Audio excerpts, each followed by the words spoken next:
Ace Motors has bar ends to offer you. I'm going to show you how to attach them. This is for Royal Enfield Bullets. They have a 8mm thread right in the end of the bar. So you take off your stock bars and you start with this stud we get you. It's M8 on one side and M6 on the other side. Now, you want to use to attach to the ball, and goes your threads with the M6, and I would use Vibratite. I like it, or use like a thread locker, Loctite blue, not red. That's pretty rough. So go ahead, screw this fellow in.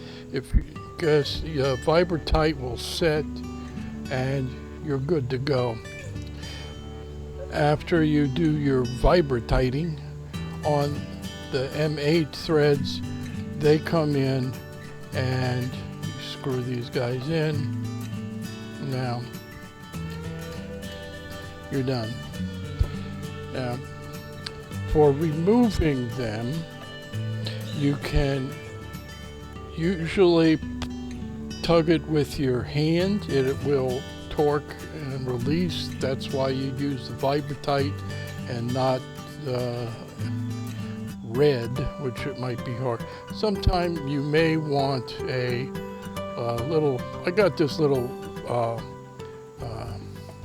strap wrench, and sometimes I've used it to kind of break that resistance.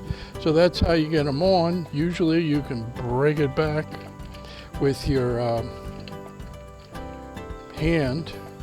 Now, one thing with these is that you can use M8 bolts to work with the M8 nuts, or these are M6s if you want to work them separate from the ball for whatever reason.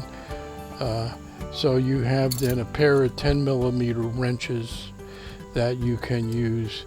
Tighten one against another. Now you can screw it in or out as you like.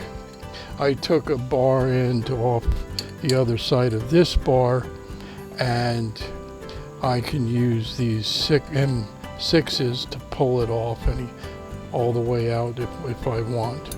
So those are your buddies. So this is stainless steel M6 thread. If you ever actually need it as a bar end, it's going to work really well, very protective with that stainless steel.